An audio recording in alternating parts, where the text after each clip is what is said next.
नींद से जागने के बाद मैंने पाया कि मैं एक बहुत ही खूबसूरत और मैच्योर औरत की बाहों में लेटा हुआ था। अपने सामने इस ब्यूटी को देखकर मैं खुद को सलाइवा निगलने से रोक नहीं पाया। तभी वो भी नींद से जाग गई। मेरे गाल पे एक हल्का सा किस करने के बाद उसने मेरे सामने ही अपने कपड़े बदलने शुरू कर दिए। उसकी फ्लॉलेस और पिंक बैग देखकर मेरा चेहरा शर्म से लाल हो गया। मैंने तुरंत अपनी आंखें बंद की और तेजी से बाथरूम की तरफ भागा, जहां मैंने ठंडे पानी से अपना चेहरा धोया ताकि अपने अंदर की रेस्टलेस फीलिंग को शांत कर सकूं। ये सब 3 दिन पहले हुई उस बारिश की वजह से था। जब मेरा रीबर्थ हुआ तो मैंने खुद को एक होमलेस छोटे लड़के के रूप में पाया, लेकिन इसके साथ ही मुझे एक नेचुरल सक्यूबस चार्म स्किल भी मिली थी। जब भी मैं अपना चार्म स्किल यूज करता, लोग मेरे लिए एक इरेजिस्टिबल अट्रैक्शन फील करते। इसीलिए जब लिन यूएवा वहां से गुजर रही थी तो वो सीधा मेरे पास आई। मुझे बारिश में भीगा हुआ देखकर उसने झुककर प्यार से पूछा, इतनी तेज बारिश में तुम घर क्यों नहीं जा रहे हो? मेरा कोई घर नहीं है। इस अनजान दुनिया को देखते हुए मेरी आवाज में उदासी थी। क्या तुम घर से भाग कर आए हो? नहीं। मैंने अपना सिर झुका लिया, समझ नहीं आ रहा था कि क्या कहूं।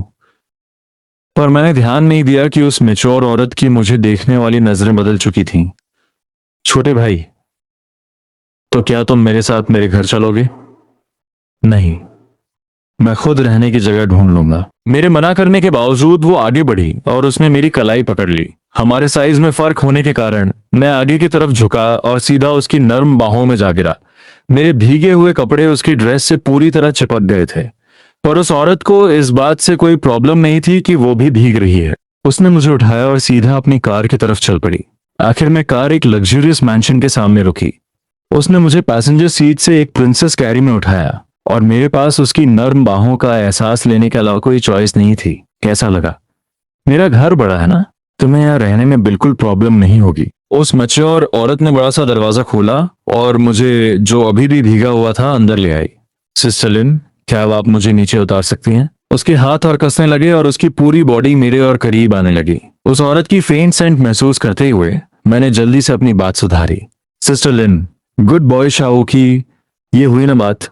मेरी बात सुनकर लिन योए के होठों पर एक मुस्कान आई और उसने मुझे थोड़ी हिचकिचाहट के साथ नीचे उतारा। कार में सफर के दौरान मैंने उसकी आइडेंटिटी के बारे में सोचा था। वो एक डिजाइन कंपनी की सीनियर एग्जीक्यूटिव थी। वो काम के सिलसिले में बाहर थी जब उसकी मुझसे अचानक मुलाकात हुई। उसके वर्ड्स में उसे मुझसे पहली नजर में अट्रैक्शन हो गया था। अब ये अट्रैक्शन मेरी मासूमियत की वजह से था या किसी और चीज की वजह से, ये मुझे नहीं पता था। आखिरकार ऐसी खबरें अक्सर आती हैं कि अमीर लोग काफी अजीब शौक रखते हैं। मुझे उम्मीद थी कि सिस्टर लिन के दिमाग में कोई अजीब ख्याल नहीं होंगे। शाओकी, मैं पहले तुम्हें शावर लेने ले चलती हूँ। ये कहकर उसने मेरा हाथ पकड़ा और मुझे बाथरूम में ले आई। बाथरूम में खड़े होकर जब मैं अपने कपड़े उतारने वाला था तो मैंने नोटिस किया कि लिन यूए वहीं खड़ी थी। सिस्टर लिन, आप अभी तक क्यों नहीं गई? मैं भी नहाना चाहती हूँ। क्या तुम्हें नहीं दिख रहा कि मेरी ड्रेस भी पूरी तरह भीग चुकी है? ये कहकर उसने इंटेंशनली अपनी ड्रेस को थोड़ा सा उठाया। उसके ब्लैक लेस अंडरगारमेंट्स को देखकर मेरा चेहरा शर्म से लाल हो गया। सिस्टर लिन, मर्द और औरत अलग होते हैं, पर तुम इतने क्यूट हो। मैं तुम्हारे साथ नहाना चाहती हूँ। उसके होंठ हिले और उसकी मैच्योर सेंट पूरे बाथरूम में फैल गई। हाँ हाँ, तुम सच में मजेदार हो। मैं तो बस मजाक कर रही थी। मेरे घर में किसी मर्द के कपड़े नहीं है, तो तुम्हें मेरे नाइट गाउन से ही काम चलाना पड़ेगा। उसने अपने होठों को कवर किया और लाइटली मुस्कुराकर बाथरूम से चली गई। उसके जाने के बाद मैंने जल्दी से नहाना शुरू किया। नहाने के बाद मैंने दरवाजा खोला और कपड़े अंदर ले आया।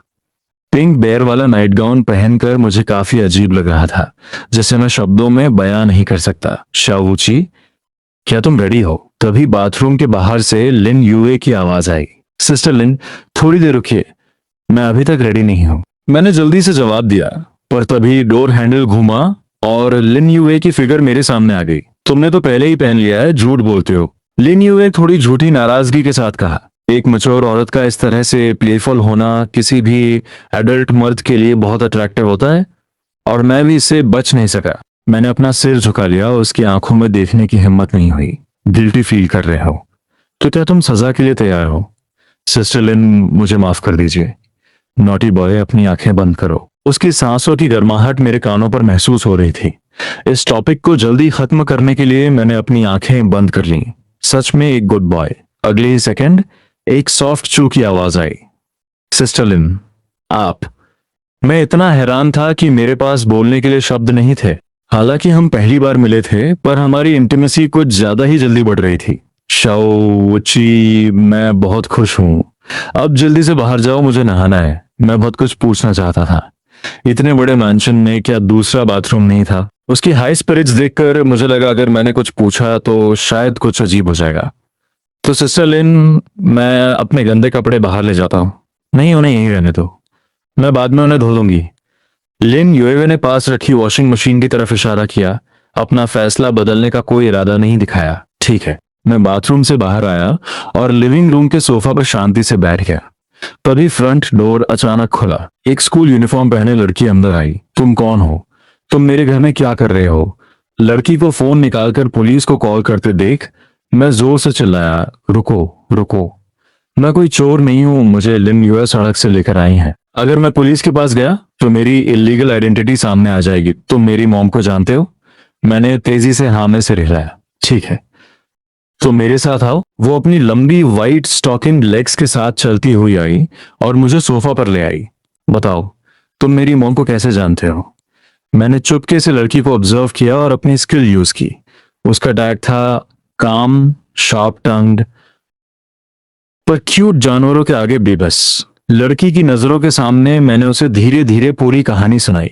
मेरी कहानी सुनने के बाद लिन योन ने थोड़ी सी फ्राउन की, मुझे डाउटफुल नजरों से देखती रही और कुछ नहीं बोली। अगर तुम्हें अभी भी यकीन नहीं है तो तुम अपनी मॉम के बाथरूम से आने का वेट कर सकती हो। जरूरत नहीं है, क्योंकि मेरी मॉम ने ऐसा किया है तो ठीक है।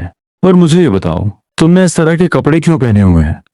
शुरू में तो मुझे लगा तुम कोई अजीब इंसान हो जिसे क्रॉस ड्रेसिंग पसंद है। ओह माय गॉड, अब मुझे समझ आया कि उसके शार्प टन का क्या मतलब था। मेरे कपड़े बारिश में भीग गए थे तो सिस्टर लिन ने मुझे ये नाइट गाउन पहनने को दिया। दोबारा अपनी मॉम का नाम सुनकर लिन यूर अचानक मेरी तरफ झुकी।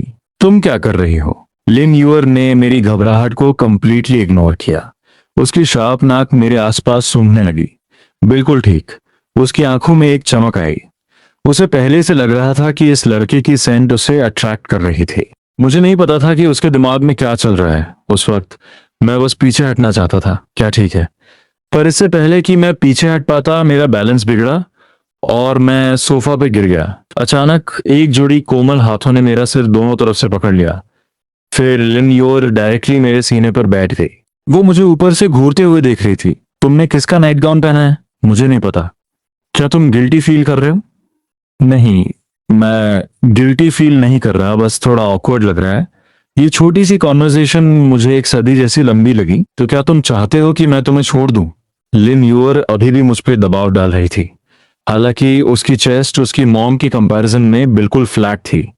हाँ, मैं यही चाहता था कि लिन यूअर जल्दी से मेरे ऊपर से हट जाए। तो मुझे सिस्टर कहो और मैं तुम्हें छोड़ दूंगी। ये थोड़ा अजीब होगा ना, मैं उसकी मॉम को सिस्टर कहता हूँ और अब उसे भी सिस्टर कहो। ये सब कितना मैसी है। जल्दी कहो, जल्दी। मेरे और मेरी मॉम के बीच रिलेशन हमारी अपनी बात है। लिन्योर ने मुझे सोचने का कोई मौका नहीं दिया और डोमिनेंटली मेरे ऊपर बैठी रही। माँ और बेटी की पर्सनालिटी बिल्कुल एक जैसी थी। सिस्टर यूर। जैसे ही मैंने ये कहा, लिन यूर के होठों पर एक मुस्कान आ गई। जब से वो अंदर आई थी मैंने उसे पहली बार मुस्कुराते हुए देखा था। तुम दोनों क्या कर रहे हो? लिन यूर बाथरूम से बाहर आई तो उसने देखा कि उसकी बेटी एक लड़के के साथ ऐसी अजीब पोजीशन में है। इससे उसके अंदर अचानक एक अनकंफर्टेबल सी फीलिंग आई। मॉम। लिन योर ने ऊपर देखकर कैजुअली उन्हें ग्रीट किया और मेरे ऊपर दबाव बनाए रखी। लिन योर के आने से भी वो नहीं रुकी। योर, जल्दी से उठो, वूकी को ऑकवर्ड फील हो रहा होगा। मॉम, क्या आप चाहती हैं कि मैं वूकी को छोड़ दूं? इस तरह से तुम उसे डरा दोगी। माँ बेटी का आपस में बात करने का तरीका मुझे जो उनके नीचे दबा हुआ था बहुत अजीब लग रहा था। ठीक है। दूसरी तरफ टर्न करके लिन योर की मुझे देखने वाली नजरें फिर से काम हो गई थी। योर, तुम वुकी में इतनी इंटरेस्टेड क्यों हो? एक माँ के रूप में वो अपनी बेटी की पर्सनालिटी जानती थी। वो नॉर्मली काफी कोल्ड और डिटैच थी। बहुत कम ही स्ट्रेंजर्स से मिलती थी। अपनी बेटी को किसी ऑपोजिट सेक्स से इस तरह रिएक्ट करते देख वो पहली बार थी, खास तौर पे किसी वू जैसे ऑपोजिट सेक्स के साथ। लिन यूर मेरी पहनी हुई नाइट गाउन को घूर रही थी। मॉम, क्या आप खुद इंटरेस्टेड नहीं है? आपने उसे अपना नाइट गाउन पहनने दिया। ये बस टेम्पररी है, कल मैं इसके लिए नए कपड़े लाऊंगी। मुझे बस इसके सेंट में क्यूरियोसिटी थी जो मुझे अट्रैक्ट कर रही थी। मैंने उनकी बात को बीच में काटा। सच कहूं तो इसकी कोई जरूरत नहीं है। सुबह होते ही मैं चला जाऊंगा। मैं आप लोगों को और परेशान नहीं करना चाहता। नहीं, मेरे शब्दों ने माँ बेटी दोनों को एक साथ मनाने पर मजबूर कर दिया। तुम जाना क्यों चाहते हो? क्या तुम्हें सिस्टर से प्रॉब्लम है? उन्होंने मुझे बोलने का मौका ही नहीं दिया। काफी देर हो चुकी है, पहले डिनर कर लेते हैं। मैं कल तुम्हारे आइडेंटिटी का इशू सॉर्ट कर दूंगी। डिनर के बाद मैं ग्राउंड फ्लोर के गेस्ट रूम के बेड पर गिर गया। सेकेंड फ्लोर पर माँ बेटी के बेडरूम्स और एक एक्स्ट्रा कमरा था। लिन यूयो ने इंसिस्ट किया कि मैं वहां रुकूं, पर आखिर में मैंने ग्राउंड फ्लोर चुना। अनजान सीलिंग को देखते हुए मैं एहसास किए बिना ना रह सका। आज का दिन सच में किसी सपने जैसा था। फिर एक डीप थकान ने मेरे पूरे शरीर को घेर लिया। मैं लाइट ऑफ करने से पहले ही गहरी नींद में सो गया। ये क्यूट है, बिल्कुल एक छोटे पपी जैसा। मुझे नहीं पता मैं कितनी देर सोया था, पर मुझे एक हल्की आवाज सुनाई दी और मुझे लगा कि कोई मेरे लोअर बॉडी को टच कर रहा है। मैं स्ट्रगल करना चाहता था पर रुक नहीं पाया। ये टच काफी देर तक चलता रहा, यहाँ तक कि मुझे याद ही नहीं रहा कि ये कब रुका।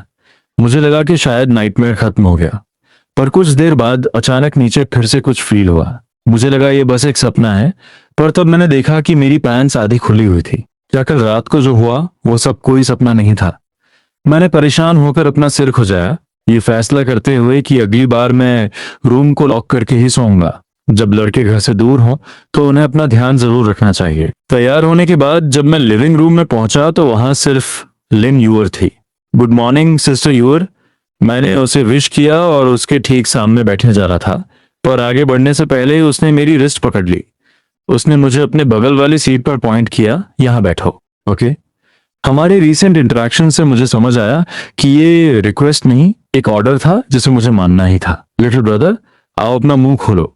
लिन यूर ने ब्रेकफास्ट उठाया और मेरी तरफ बढ़ाया। सिस्टर यूर, ये क्या कर रहे हो? मुझे फीड करना। मुझे लगा शायद मैंने गलत सुना हो। आओ मुंह खोलो। मेरे मुंह के सामने झूल रहा खाना देखकर मुझे लगा अगर मैंने इसे लेने से मना किया तो शायद ये हटाया नहीं जाएगा।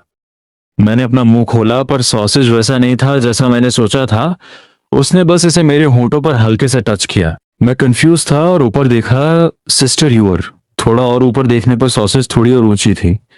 मुझे उस पर गुस्सा निकालने का मन कर रहा था। क्या वो सीरियसली मुझे कुत्ते की तरह ट्रीट कर रही थी? ऊपर देखो।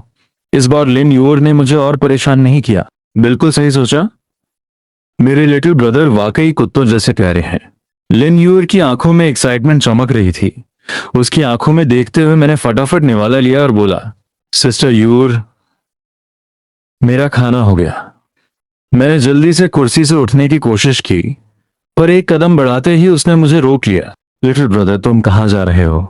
मैं अपने कमरे में वापस जाना चाहता हूँ। मुझे एहसास था कि अभी मैं उसके लिए बहुत अपीलिंग बन गया हूँ। ये ऐसे नहीं चल सकता था। ये कपड़े अपने कमरे में ले जाओ और इन्हें पहनो। लिन यूर ने मुझे एक तैयार सूट दिया। इन पहनने के बाद मेरे साथ निकलो। यांगचेन यूनिवर्सिटी में जाते हुए लिन यूर ने पैसेंजर सीट पर मुझसे बात की। लिटिल ब्रदर, जब तुम कार से उतरोगे तो मेरे साथ ही चलना। किसी लड़की की बात मत सुनना, स्पेशली अगर वो सुंदर हो तो बिल्कुल भी मत सुनना। लिन यूर जानती थी कि मेरा चार्म स्किल किस लड़की को अपनी तरफ खींच सकता है, इसलिए वो सबको इग्नोर करने का कह रही थी। और बात वही हुई। जब मैं कार से उतरा और उन फीमेल स्टूडेंट्स के बीच गया, मेरा चार्म स्किल इंस्टेंटली उनकी नजर मेरी तरफ खींचे जा रहा था। ये हैंडसम लड़का किसका है? अगर मुझे इसे 3 साल तक भी करना पड़े तो भी नुकसान नहीं। छोटे भाई, क्या मैं तुम्हें छू सकती हूँ? अगर मेरे बगल में इस लड़की का प्रोटेक्शन नहीं होता तो शायद मैं वहां के स्टूडेंट से बच ना पाता। चलो तेजी से चलते हैं। लिन यूर ने मेरा हाथ मजबूती से पकड़ा और हम टीचिंग बिल्डिंग की तरफ बढ़ने लगे। लिन यूर के मुताबिक ये सफर उसकी एक फ्रेंड से मिलने के लिए था। स्टूडियो के अंदर जाते हुए मैंने लिन यूर के पीछे देखा और एक डबल पोनीटेल्स वाली सुंदर लड़की को कॉर्नर में बैठे हुए ड्राइंग करते पाया, लेकिन वो थोड़ी एब्सेंट माइंडेड लग रही थी। उसके चेहरे पर कोई इमोशन नहीं था और वो शांति से अपने ड्राइंग बोर्ड पर काम कर रही थी। आसपास की हरकतें उस पर बिल्कुल भी असर नहीं डाल रही थी। मैं लिन यूर के साथ वहां गया। उसके ड्राइंग बोर्ड पर काम देखकर मैं खुद ही तारीफें करने लगा। जैकी, क्या तुमने ड्राइंग खत्म कर ली? यूर ने पूछा। लड़की ने धीरे से टर्न किया और उसकी खूबसूरत चेहरे पर अभी भी कोई एक्सप्रेशन नहीं था और उसकी आवाज में भी कोई इमोशन नहीं था। अगर खत्म हो गया हो तो अपना सामान पैक करो और तैयार हो जाओ। लड़की ने अपना सिर थोड़ा सा टिल्ट किया और कंफ्यूजन में पूछा, हम कहाँ जा रहे हैं? हम तुम्हें कुछ रोजमर्रा की जरूरतें खरीदने ले जाएंगे। क्या हमने पहले डिसाइड नहीं किया था? ओह, मैं भूल गई। उन दोनों के बीच का कॉन्वर्सेशन थोड़ा अजीब था। मुझे ऐसा लगा कि वो लोग किसी दूसरे वेवलेंथ पर बात कर रही थी। तभी उस लड़की ने अचानक मुझे घूरना शुरू किया। लिन योर ने यह देखा और मेरे सामने थोड़ी शील्ड बनकर खड़ी हो गई ताकि लू जाकी की घूर अजीब ना लगे। उसने समझाते हुए कहा, ये मेरी दोस्त लू जाकी है। वो एक इंटरनेशनल स्टूडेंट है और इसे आम बातों की ज्यादा समझ नहीं है। इससे घबराना मत। मुझे क्यूरियोसिटी थी कि लू जियाकी के लेबल क्या थे, इसलिए मैंने अपनी स्किल ट्रिगर की। Queueless, dependent, loves cute animals. आगे क्या होने वाला है जानने के लिए अगला पार्ट आने से पहले सब्सक्राइब करना मत भूलना।